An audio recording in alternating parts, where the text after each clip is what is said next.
from the Waverly Branch of the Morgan County Public Library, and I'm here today to talk to you about one of the nonfiction books that we have in our collection at the branch.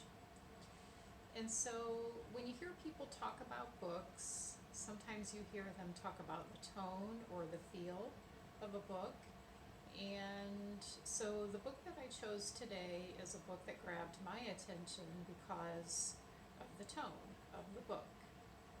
And so the book that I'm going to be talking about today is called Mending Life, a handbook for repairing clothes and hearts, and it's written by Nina and Sonia Montenegro.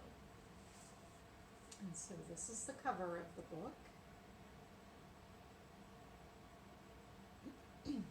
And so what I'll do is I will show you some of the pages and read the table of contents to you and read just a short excerpt to give you a sense of the book. And so the opening pages, the authors say, a mended garment is a little piece of artwork that you wear around all day, on display like a living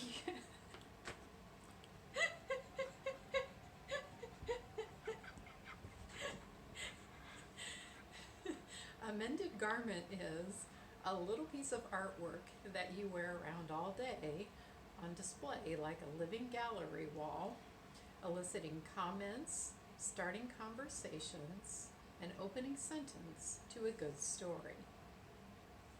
So I'll show you the opening pages, and that gives you a sense of some of the illustrations, and that's one of the things I like about this book is the illustrations. They're very whimsical and very quirky.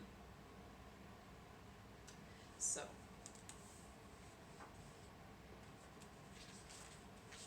okay, and so one of the dedications, the authors say, to all the people courageous enough to sew a patch onto their clothes and embark on a mending life. So there are other dedications, but I'll just read that one to you. And so again, some of the illustrations, just to give you a sense.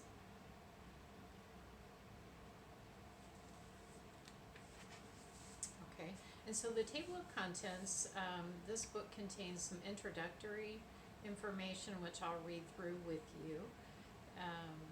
Then there's a section on darning, a section on patching, and a section on other common repairs. And then one of the things I like about this particular book is the resources at the end. There's information about websites that you can visit and other books, other recommended reading. So, okay, so the beginning of this book, it's interesting because it reads a little bit like a children's book, and so I'll read through those pages with you. They're pretty brief, and then I'll show you just a few images and read an excerpt for you. So this is the introductory pages, again to give you a sense of the illustrations.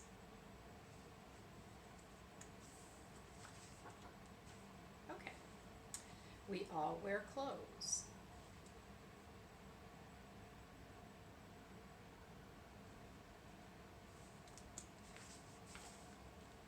These clothes tatter, tear, split, run, rip, unravel, and spring holes.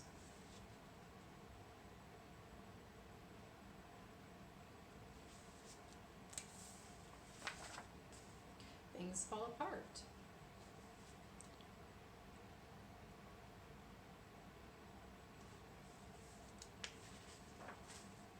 But we are gifted with hands that sew, mend, fasten, pin, glue, weave, and darn.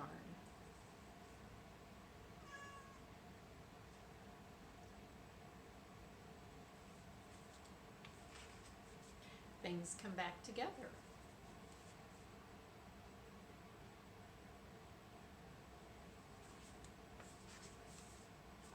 Wounds heal, hearts forgive, and deepen with compassion.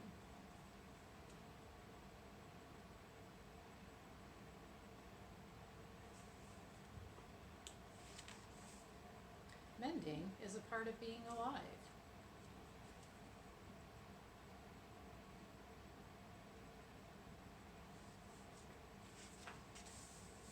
Okay, and so this is a little bit of an excerpt that I'd like to read for you.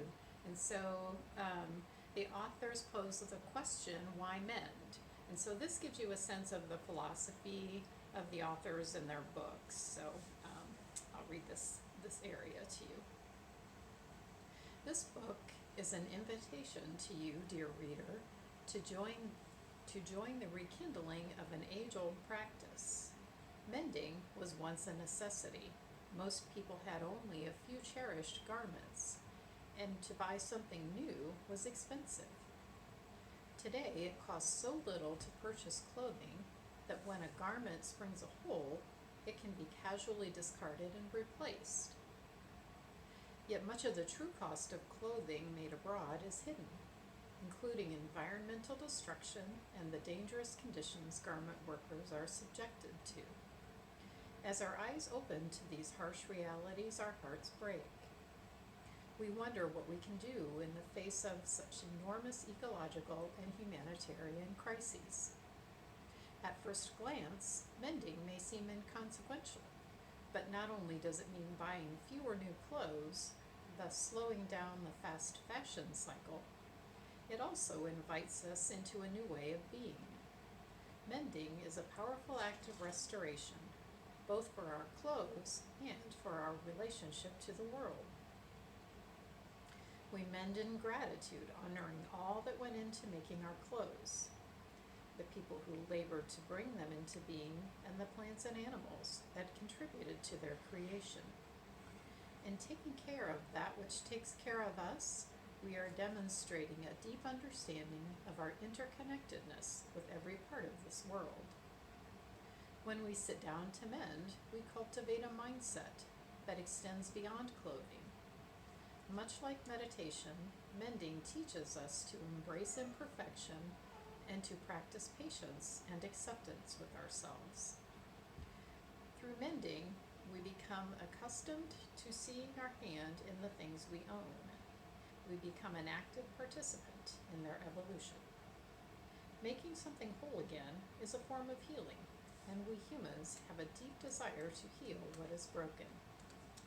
So I'll stop there. There is more, but that gives you just a sense of the philosophy of the book. And so then we get to the next section of the book, Getting Started. And so this is where we really get into the mechanics of mending. And so there is more to the book than simply the philosophy of the authors. And so this is where it actually does get fairly technical and shows you how to mend. And so there are some basic stitches, and then some fairly detailed information about how to actually make the mends. And so again, this book is called Mending Life, a handbook for repairing clothes and hearts by Nina and Sonia Montenegro. And so we own this book at the Waverly Branch. You can come in and check it out there, or if you would prefer to, you can place it on hold and pick it up at the location of your preference. So if you have questions about anything at all, please feel free to send us an email at morgancountylibrary.info. And if you enjoyed this information today, please subscribe to our YouTube channel. Thanks so much for joining me.